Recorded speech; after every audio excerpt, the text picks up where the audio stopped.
What if I told you that the biggest traitor in your life has been your own voice? That voice whispering you can't do it, that you're not enough, that it's better not to try. It's not the world holding you back, it's you. You, with your doubts, your excuses, and your fear disguised as logic. But listen closely, no one's coming to save you, and you don't need them to. The only thing you need is to believe it. You've spent too long at the mercy of other people's noise, letting the world's shouting drown out the most important whisper, your own. Today you're going to reclaim that voice. Today you're going to remember what it means to belong to yourself. Because Stoicism isn't ancient poetry, it's a silent scream of power. In this video, you're going to discover principles that can shatter your inner chains. You'll learn to focus on yourself, believe in yourself, act for yourself. Not as motivational quotes, but as a life sentence. Fair warning, what's coming isn't comfortable. But if you dare to face that inner critic head on, you'll walk away with an identity so solid, not even the whole world could shake you. This is the beginning. Of you, for you, only you. Before we begin, let me tell you the story of someone who gave everything for others, until he realized that no one was ever going to give anything back. Because sometimes, it's only when you hit rock bottom, alone, that you finally see where you really stand. His name was Oscar, 35 years old, high school teacher. One of those who does more than what's in his contract. For years, he's been covering extra shifts, organizing field trips, giving extra tutoring sessions, all without asking for anything in return. Because he believed that's how you earn respect, value, a place. For months, he worked on a special project for the school, a creative activity to help students with anxiety. It was his passion, his small way of making a difference. He gave up sleep, put his own money into it, even canceled plans with his partner. He did it with excitement, and with the hope that finally his effort would be recognized. But the day of the presentation came, and no one showed up. Not the principal, not his co-workers, not even a single message of support. He had to speak alone. Literally, in front of 2 students and a mother who just happened to be passing by. And then, silence. No, thank you. No, you tried. Nothing. The worst part wasn't the project falling flat. It was realizing that it didn't matter, that he could give 3 times the effort and still be invisible. That night he walked home alone, and for the first time he felt like all his effort had been a mistake. That while he was trying to hold the world together, no one was holding him.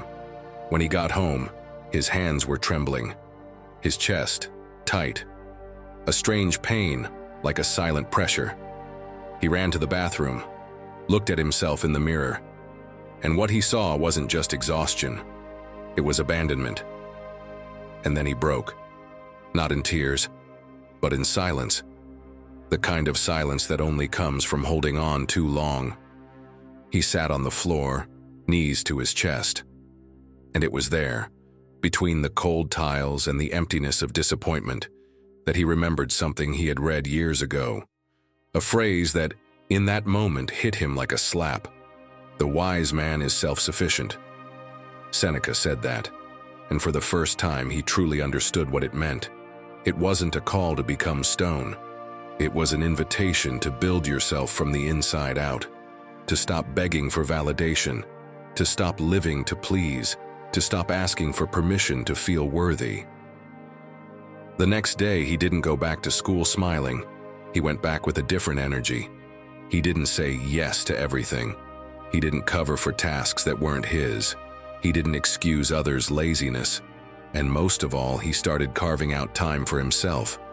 He started eating without staring at his phone, saying, "I can't today," walking with music and no destination, writing down how he felt, breathing, rebuilding. Oscar didn't change the system, but he changed something far more important. He stopped living in other people's shadows and started taking up space of his own. And the curious thing was, once he stopped asking for attention, some people started offering it. But by then, he didn't need it, because inside, he had already become enough. Since then, whenever he feels himself slipping back into that silent savior role, he quietly repeats another phrase from Marcus Aurelius. You have power over your mind, not outside events. Realize this, and you will find strength. And you, watching this, how many times have you waited for others to value you while you put yourself last? How much longer are you going to live just to be useful, instead of living to be yourself? Because the first step to truly building yourself is to focus on you, without guilt, without excuses, and without asking for permission. Before we continue, if this content is bringing you value, consider subscribing and becoming an exclusive member to unlock unique benefits. And tell us in the comments, what decision are you going to make today, for and by yourself, without asking for permission, without waiting for approval? Or just write, I'm a Stoic. Today I start building myself from the inside out. No excuses, no fear. 1. You don't know how to focus your mind. My friend, I'm going to tell you something you might not like, but you need to hear it. You're not wasting your time. It's being stolen from you, and the thief doesn't wear a ski mask or run away. It's in your pocket, it buzzes every 5 minutes, and it feeds on your attention. And the worst part? You're handing it over willingly with a smile saying, just 5 more minutes. We live in an era where your mind doesn't belong to you. Every time you open a social app, you're not choosing what to see. Someone else already decided for you. Every time a notification pops up, you're reacting. And every time you react, you give away your power. The strange thing is, you don't even notice, because you're busy. Really busy, doing a lot of things, but none that bring you closer to yourself.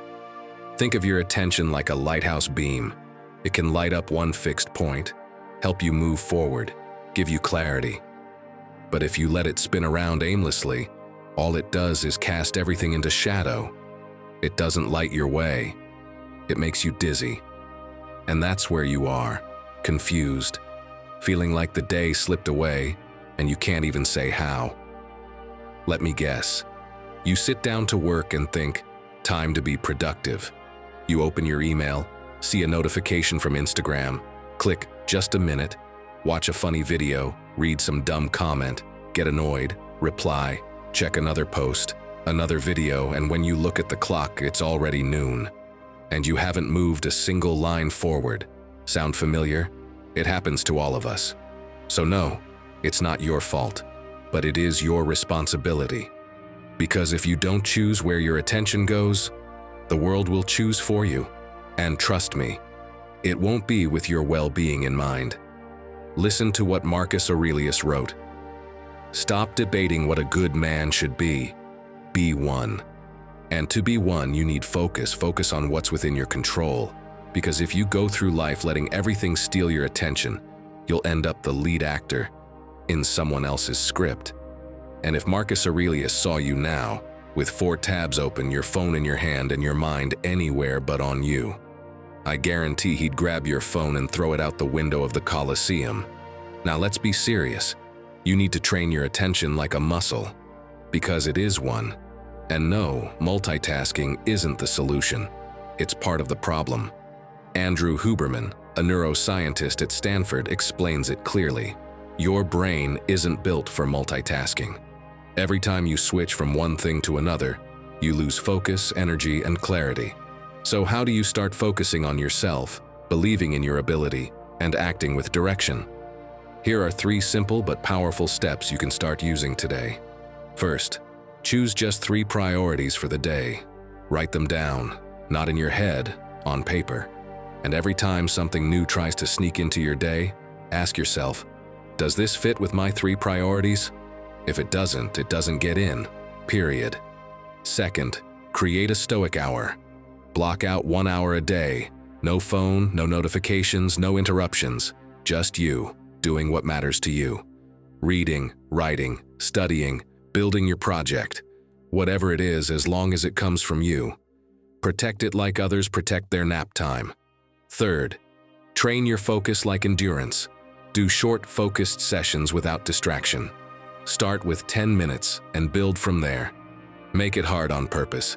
And when it starts to feel tough, that's when the real training begins. And don't worry, you don't have to do it perfectly. What matters is that you start taking back control of your attention, that you stop being a slave to the algorithm, to what others expect, to fake urgency. Because the more you train your mind to focus on you, the more confidence you'll feel.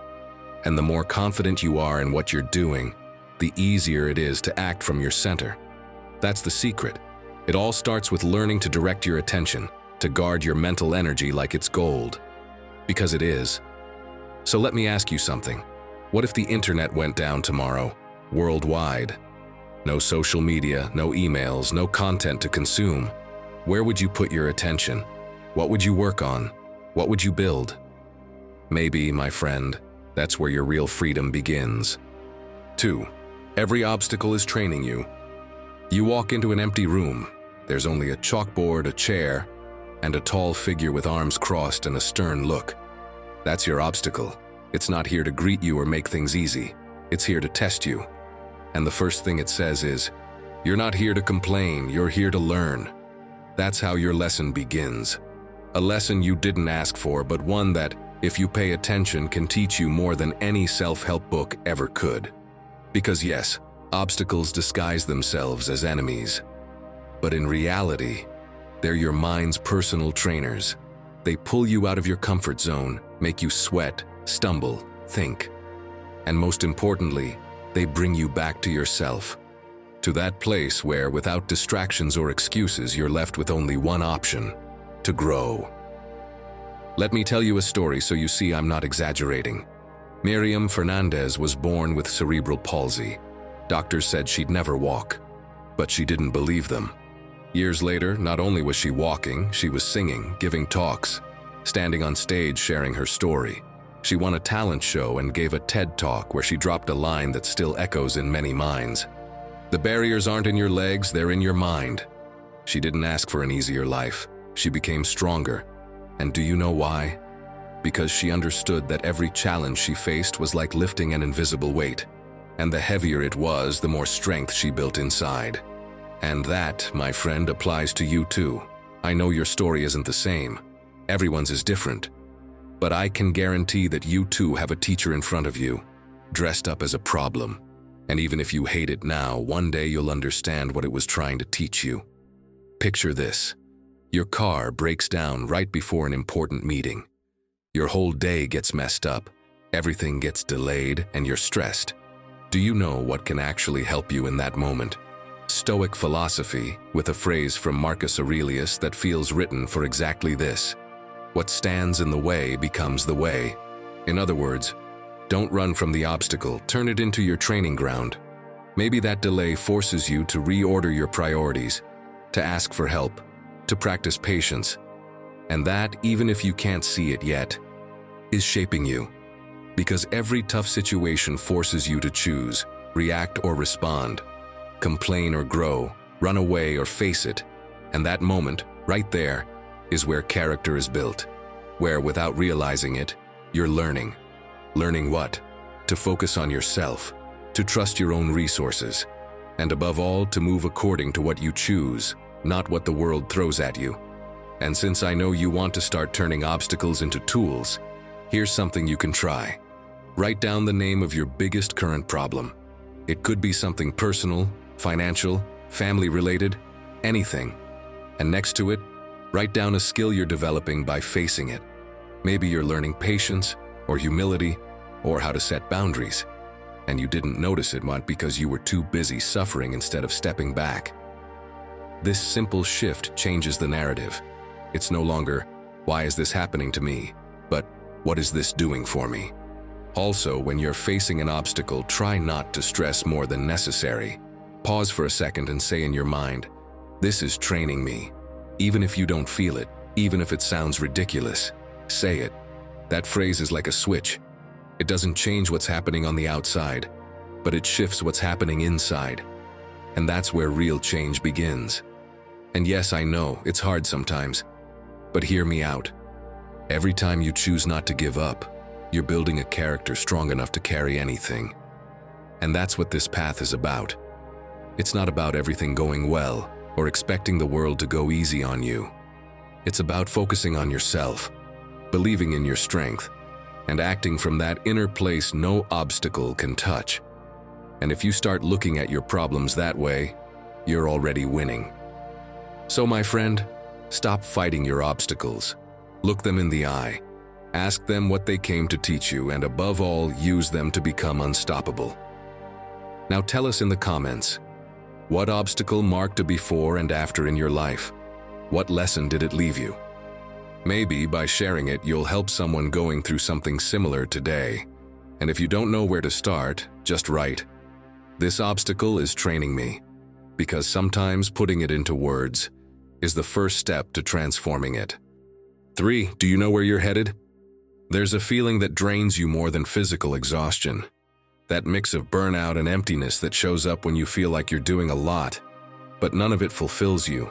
Like you're trying hard, but seeing no results. Like you're constantly in motion, but going nowhere. It's like rowing a boat with all your strength, but with no rudder. You can sweat, grit your teeth, row until your arms ache, and still end up in the same place. Because when you don't know where you're going, every effort becomes exhaustion. This happens to a lot of people without them even realizing. They sign up for tons of courses, start multiple projects, pack their schedule with tasks, commit to everyone. But when the end of the month comes, they feel like they haven't moved. Why? Because they've been putting out fires, running in circles. They're busy, yes, but not connected to what they truly want.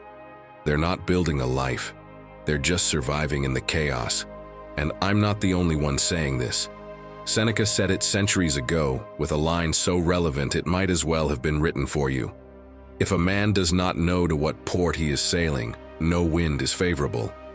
You can have discipline, motivation, even talent. But if you don't know where you're aiming your energy, you're just drifting through the sea of urgency. And no, you didn't come into this life for that. Because when you don't have a clear direction, everything distracts you. Any opinion shakes you. Any setback knocks you down. But when you know what you want, your focus sharpens, your confidence grows, and even your smallest decisions start to make sense. That's what makes the difference. Not living in reaction, but acting from your own center, from what you want to build. Productivity expert Thomas Frank puts it perfectly. He says that clarity of goals doesn't just make you more effective, it makes you freer. Because the world stops organizing your schedule and you start doing it yourself. And even though it sounds simple, that's a massive step toward a life lived with focus, conviction, and intention. So, how do you actually do this? How do you know where to go when everything feels important? Don't worry, you don't need a 10-year roadmap. You just need to start listening to yourself more. Here are 3 tools you can start using today. First, every Sunday, take 10 minutes to ask yourself a powerful question. In what direction do I want to move this week? Don't look for the perfect answer. Just connect with what feels right. And from there, write down 3 specific actions. For example, if your direction is to recover your well-being, your 3 actions could be: get 8 hours of sleep 3 nights, go for a 20-minute walk each day, and eat 1 meal a day without your phone. Small actions, yes, but chosen with intention, and that already changes everything. Second, create your minimum vision. Don't think 10 years ahead. Think 3 months. Who do you want to be in 3 months? Write it in the present tense, as if you're already that person. I'm someone who finishes what I start. I'm someone who respects myself and sets boundaries. I'm someone who makes time for what matters. This exercise doesn't just give you clarity, it gives you emotional direction, because you're not just dreaming, you're designing. Third, when you feel lost or overwhelmed, go back to that vision and use it like a compass. Ask yourself, does this bring me closer to or further from the person I want to be? You don't need every detail to be aligned, but your most important decisions should point in that direction. And if it's still hard, think about this. Even the biggest ships need to adjust their course from time to time. What matters isn't having the whole map. What matters is not letting the sea decide for you. You don't need grand plans, just a clear direction. Because when you know where you're going, your focus strengthens, your confidence locks in, and every step stops being a doubt and becomes a decision. That's how you start moving for yourself, trusting yourself, and acting from what you want, not from what others expect. And that, my friend, is already living for real. 4. Become so strong that nothing can break you. Ed Lattimore didn't wake up one day saying, "I'm going to change my life." No, of course not. He woke up one day with a swollen face, a sick stomach, and a deep emptiness that not even alcohol could hide. It was just another morning, but with one crucial difference. For the first time in years, he dared to look at his reflection and whisper, "I can't keep going like this." He was a boxer, yes. He had learned how to take hits in the ring, but outside of it, each day left him more beaten. The hangovers, the excuses, the chaos, they were destroying him from the inside. And there, right at that breaking point, where many give up, Ed made a decision that changed everything: to stop self-destructing. He started to rebuild himself with trembling hands, but with a conviction he had never felt before. He quit drinking. He distanced himself from the people dragging him down. He started writing, studying, creating a life with purpose. It wasn't quick or easy, but it was real. And when he talks about strength now, he's not talking about muscle. He's talking about character. He says, being strong isn't about enduring everything. It's about building yourself so solid that what used to break you doesn't anymore. That's the key. Because no, life isn't about dodging every punch. It's about becoming someone so steady on the inside that no punch can knock you out. You're not going to be able to control every storm, but you can learn to walk through the rain without losing your step. That's where true strength lies, in inner steadiness, in quiet discipline, in the determination to keep going even when everything seems against you. And maybe you don't see it yet, but you've already made it through things that would have crushed others, and you're still here.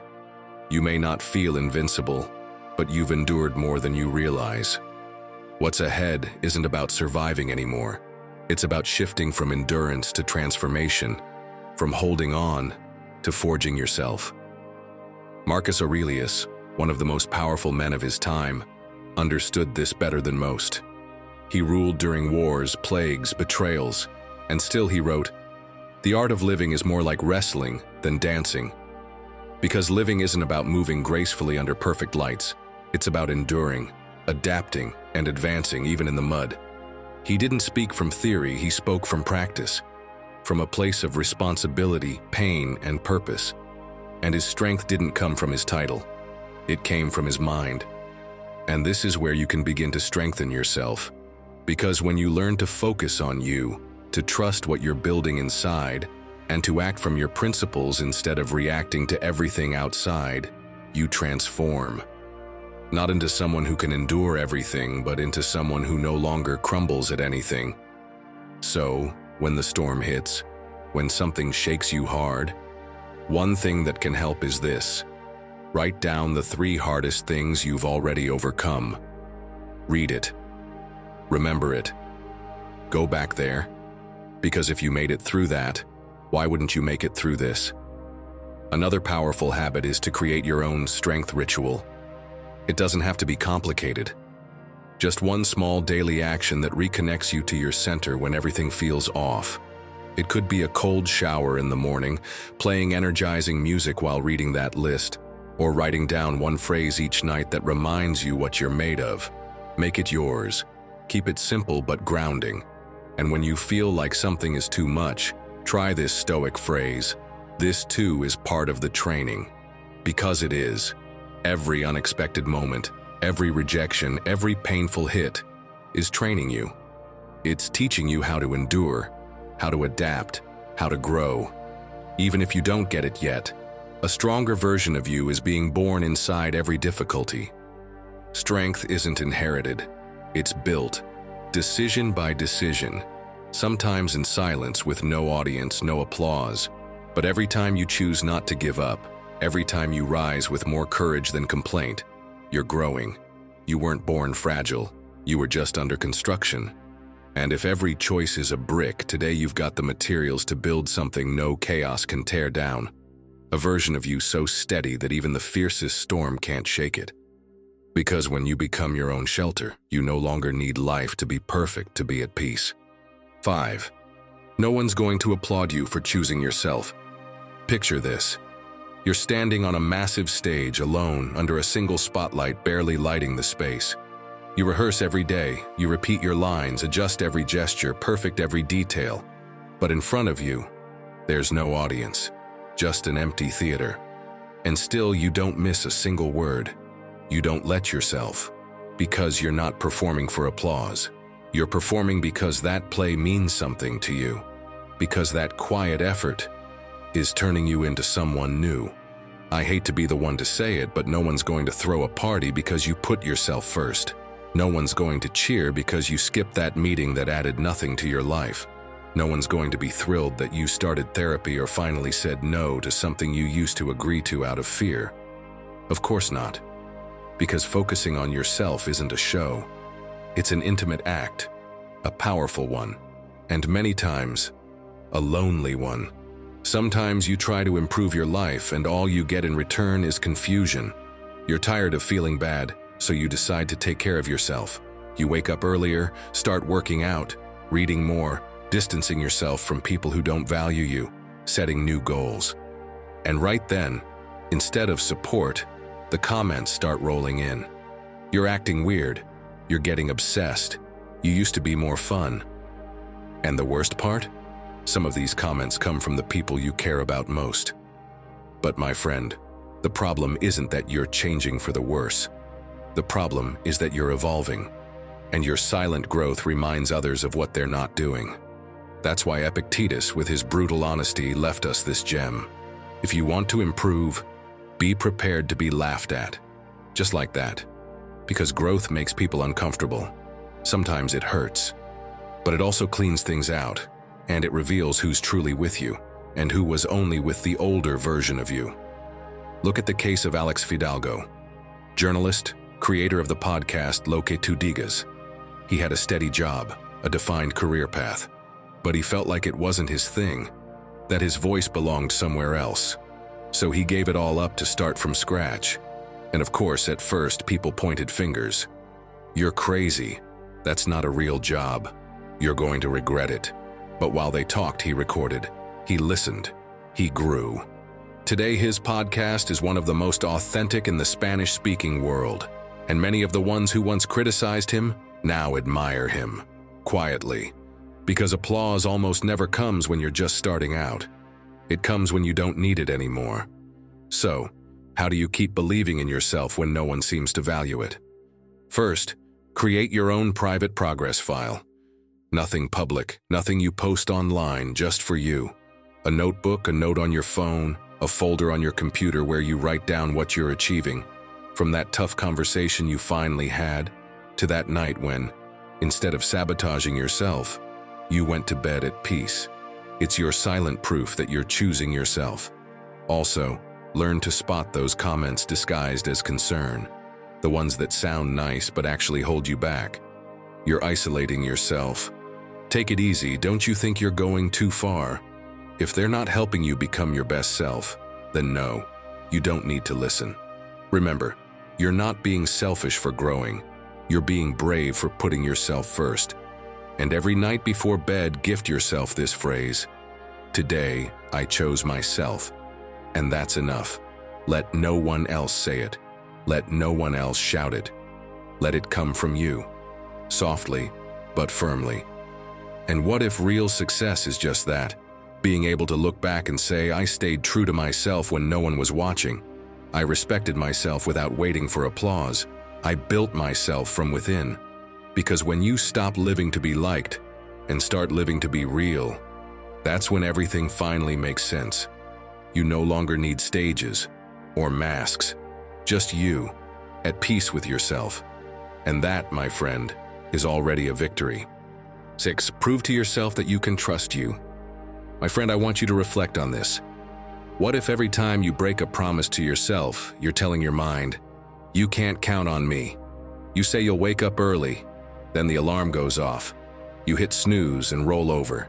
You say you'll start on Monday, but Friday rolls around and nothing's changed. You say you're going to turn things around, but you fall into the same patterns again. Sound familiar? No, it doesn't mean you're weak. It doesn't mean you lack motivation. It means, without realizing it, you're proving to yourself every day that you're not someone you can trust. And when that happens, something inside starts to crack. Because trust doesn't come from repeating motivational quotes in front of the mirror. It comes from keeping your word, from your promises carrying weight, even when no one else hears them. And I'm not saying this from a pedestal. I've been there too. There was a time when I made giant to-do lists. Wake up at 6, meditate, read, eat healthy, work out, study a language, start a project. And in the end, I wouldn't stick to even 2 of those things. The result? Frustration, and a little voice inside whispering, "See? You always do this." Until one day I'd had enough. I made myself one promise, just one. For the next 7 days, I won't touch my phone in the first hour of the day. That's it. No extreme changes, no miracle habits. Just that. And I followed through, and you can't imagine how much that meant to me. It wasn't about the habit itself. It was the feeling of, I said it, I did it. That's when I realized I didn't need to change my whole life. I just needed to believe in myself again. Slowly, quietly. That's when trust started growing. And from that day on, I've done whatever it takes not to disappoint myself. Epictetus said you shouldn't be ashamed of needing help. What you should be ashamed of is doing nothing about it. And many times, the first help you need is to stop sabotaging yourself, to stop letting yourself down, to stop betraying yourself with pretty excuses that mean nothing. And you know who talks about this with admirable clarity? Seth Godin. He's a writer, a speaker, one of the most original thinkers in the marketing world. But he didn't always have confidence in himself. For years, he tried to publish his books and received over 800 rejection letters. Even his own publisher gave up on him after several low-selling releases. That's when the doubts crept in. Doubts about his talent, his worth, his path. For a while, as he's openly shared, he thought maybe he wasn't good enough. Maybe he was wasting his time. But in the middle of that fog, he made a radical decision: to stop waiting for outside validation and start showing up for himself. To create without asking permission. To write every day. To keep going, even when he wasn't sure. And that's when everything changed. Because he understood something most people still don't get. Confidence doesn't come from results. It comes from commitment. That's why he says, confidence is not a promise of success. It's a decision to show up. That's it. To show up. To follow through. Even if it's not perfect. Even if it's hard.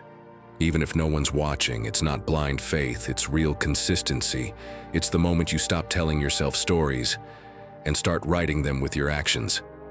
I know you're ready to prove that your word means something. So here's a challenge. Choose one promise so small you have no excuse not to keep it. A micro action. It could be not touching your phone first thing in the morning, or writing down one sentence at the end of the day, or doing one push-up every morning. But do it for 1 week. No failures, no negotiations, no explanations. And if you miss a day, don't justify it. Don't say, I was tired, I had a rough day, I didn't have time. Say the truth. I didn't do it. Period. It's uncomfortable, yes, but it's also the start of a clean conscience. A conscience that looks you in the eye. Because only when you take full ownership can you start to change.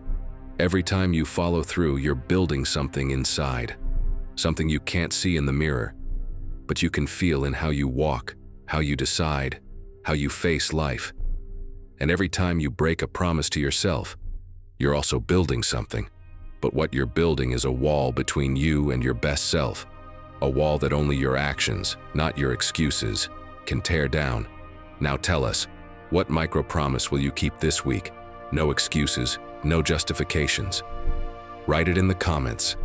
Let that be your first act of commitment to yourself.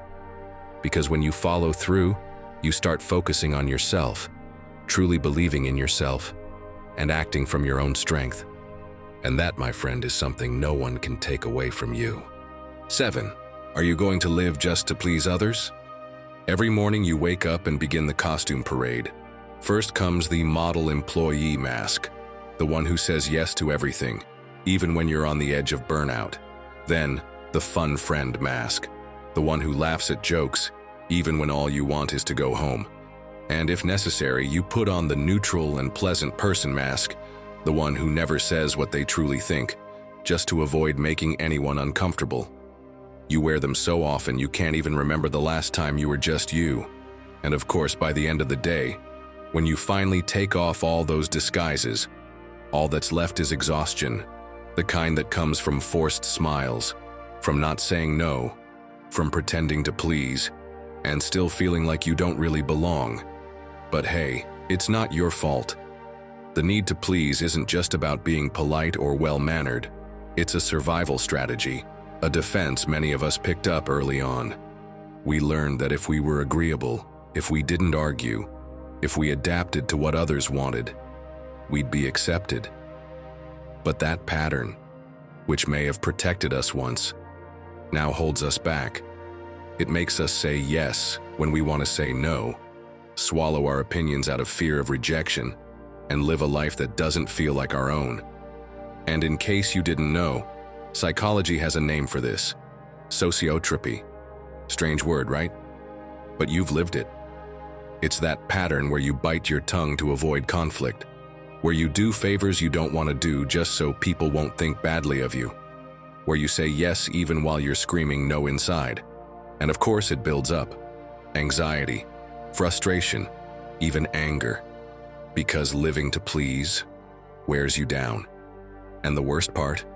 You end up not even knowing who you are without all those yeses you never meant to give. My friend, enough. Living to please others is a trap. No matter how hard you try, you'll never be able to control what people think. There will always be someone who doesn't like what you do, what you say, or who you are. And if your self-worth is based on outside approval, you're building your identity on quicksand. So really, it's time to start doing things for you. Not to look good. Not to meet someone else's expectations. Ask yourself what actually feels right for you. Who do you want to be? What does a life look like where you choose yourself without needing anyone's permission? And yeah, it might sound like something off a motivational mug, but trust me, this isn't about cheap positivity. It's about dignity, about finally living in a way that gives you peace, not popularity. So how do you start living for yourself?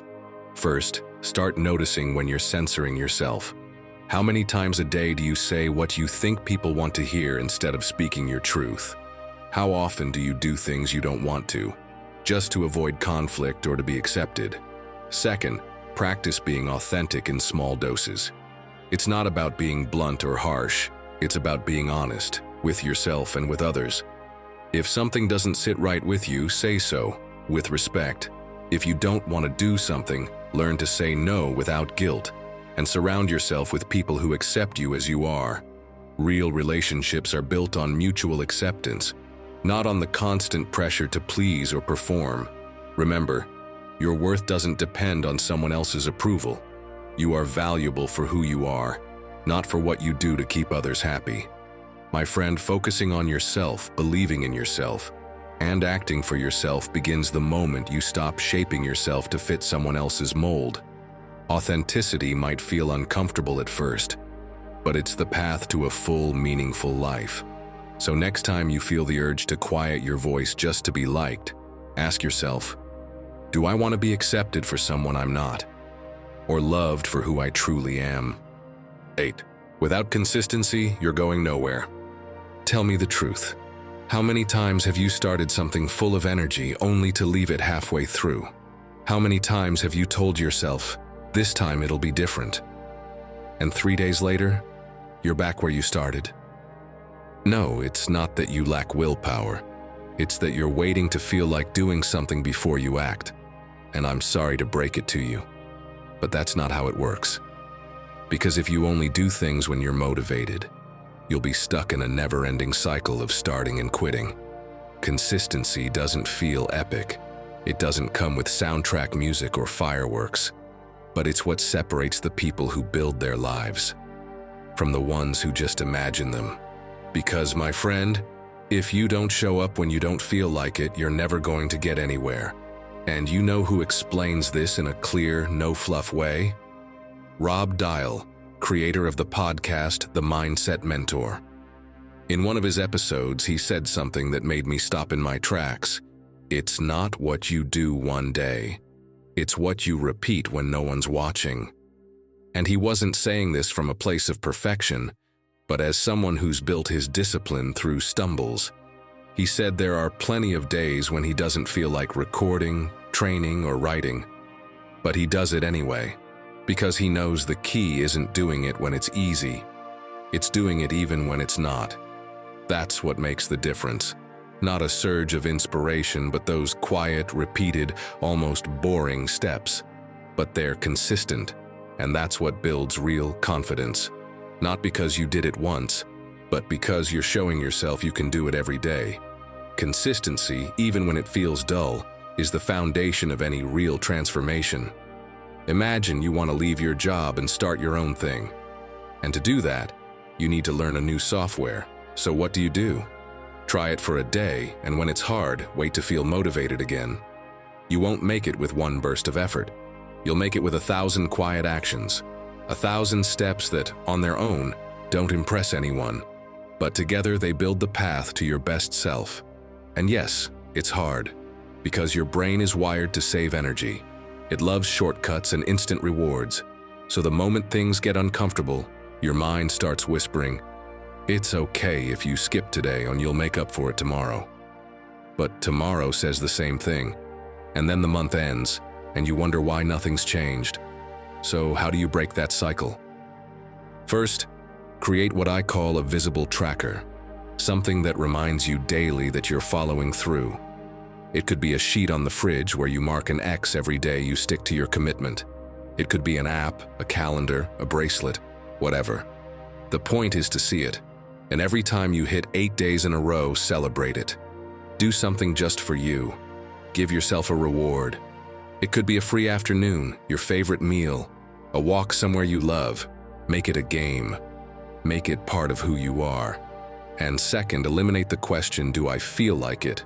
from your vocabulary. No, it's not about feeling like it. It's about deciding. Every time you catch yourself hesitating, replace the question with this statement: "I can and I want to do this," even if you don't feel it yet. Saying it puts you back in control. It puts you in the driver's seat, not just watching from the sidelines. Marcus Aurelius, who had no time for excuses, said it clearly. Do what nature requires of you. Don't get distracted by anything else. And what's required of you isn't a motivational speech in the mirror. It's action, even when you're tired, even when no one is watching, even when there are no results yet, because that's where those who truly believe in their path are forged. And just so you don't get overwhelmed, let me remind you, you don't need to do 1,000 things.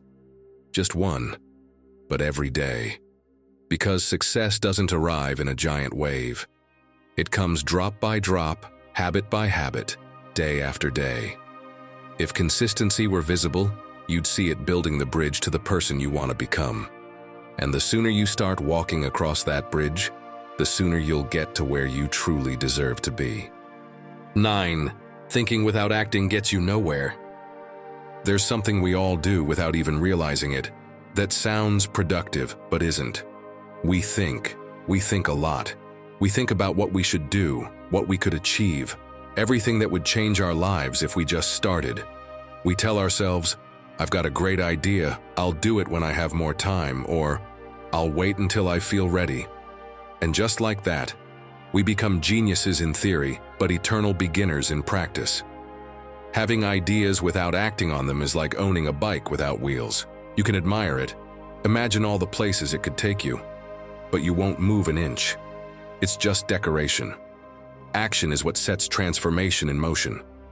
And this is where most people fail, because they mistake mental clarity for real progress. My friend, no, thinking is not moving forward. Planning is not building. And wanting something doesn't mean you're actually doing something to get it. Seneca wrote this centuries ago, as if he already knew exactly what we'd be dealing with today. While we waste time hesitating and postponing, life speeds by. Picture Seneca skipping sword training because he was waiting to feel more energized, or canceling a meeting with the emperor because he wasn't in his best mindset.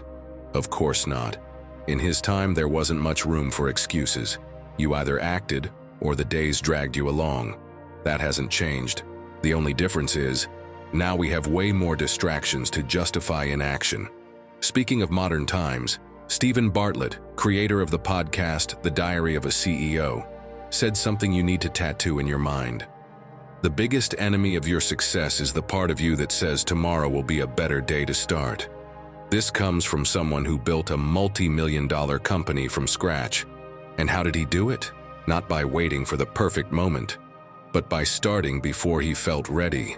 Because if you wait for everything to line up, you'll be waiting forever.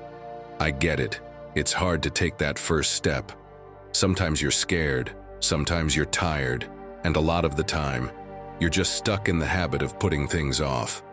But if you don't act, you don't move forward. So here are 3 ideas to help you stop overthinking and start doing. First, every morning, write down one non-negotiable action. Just one. But make it clear, simple, and direct. Don't write, be healthier. Write, do 20 squats right now. Don't say, be more productive. Say, read 5 pages right now. Make it so specific that you can't lie to yourself. Second, use what I call emotional airplane mode. When your brain starts spiraling, when you feel that inner voice saying, maybe later, act immediately. Don't give your mind time to build excuses. Cut through doubt with movement. Like turning on airplane mode before your phone rings. Do it fast, without overthinking. And third, when you catch yourself stuck in a mental loop again, say this to yourself. Deciding is cutting. If I don't cut, I stay stuck. Because deciding doesn't mean thinking more. Deciding means eliminating one option, closing the door to excuses, and opening the door to action. My friend, you could read every personal development book on the planet. You could listen to every podcast, watch every video like this one.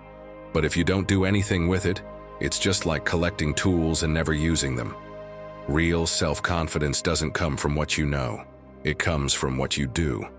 As Marcus Aurelius said, a man's life is what his actions make it, not his thoughts, not his plans, his actions.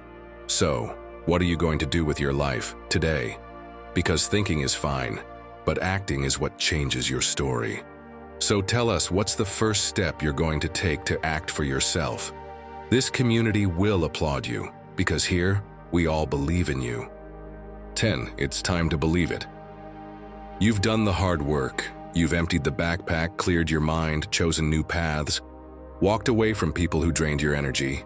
You've pushed through days with no motivation, acted without waiting for applause, and proved to yourself again and again that yes, you can.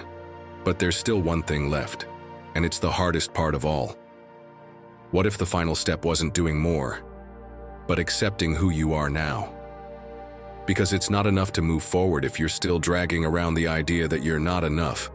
It's like running a marathon, and then standing at the finish line with your head down, thinking you only made it by luck. Let me tell you something. A couple of years ago, a friend of mine was preparing for a competitive exam. He spent almost 2 years at it, waking up at 5 every day, turning down plans, skipping trips, giving up weekends. Every second was devoted to studying. On the day of the exam, he crushed it. He got the position, he did it, but do you know what he told me a week later? I think I got lucky. It was probably just because the others were nervous. And it broke something inside me. Because that's when I understood. The problem wasn't his effort. The problem was that deep down he still didn't believe he was enough. That's what's happening to you, even if you haven't seen it clearly yet. You're doing the work, you're growing, you're changing, but you're still looking at yourself through the eyes of your old version, the one who doubted, who sabotaged themselves, who always found an excuse not to take the leap. And no, my friend, you're not that person anymore, you just haven't accepted it yet. Believing in yourself isn't about repeating motivational quotes. It's about daring to look at yourself with respect, with truth. It's about accepting that you don't need to wear any more masks, that you don't need more proof to feel legitimate, that everything you've already done speaks louder than your insecurities. And yes, I know, it's hard. It's hard to sit in the space you built with your own sweat. It's hard not to run. It's hard not to seek approval. But that's where real freedom begins. Psychology puts it simply, the brain doesn't know the difference between reality and conviction. If you decide to believe you're small, even with the world at your feet, you'll still walk hunched over. But if you really decide to believe it, if you look in the mirror and tell yourself, yes, I did this, everything changes. Stephen Pressfield, author of The War of Art, says it like this: at some point, the warrior realizes he's no longer training. He's ready to fight. And you're there. You're no longer practicing. You're living what you once dreamed of. All that's left is to own it. The next time you doubt yourself, remember this line from Epictetus. First, say to yourself what you would be, then do what you have to do. You know why you need to remember that? Because you already did it. Now you just have to believe it. If this whole journey has meant anything, it's this. Believing in yourself isn't the end goal. It's the key that unlocks everything else. Because when you do, you no longer need applause or permission or validation. You start living for you, by you, with you. And believe me, once you get there, there's no going back. You've heard it 1,000 times. You have to believe in yourself. But today, you've seen it from a different angle. You've understood that it's not about having everything figured out from the start. It's about building yourself step by step, with focus, with consistency, with quiet decisions no one sees, but that change everything. This path isn't easy, my friend, but you're not alone.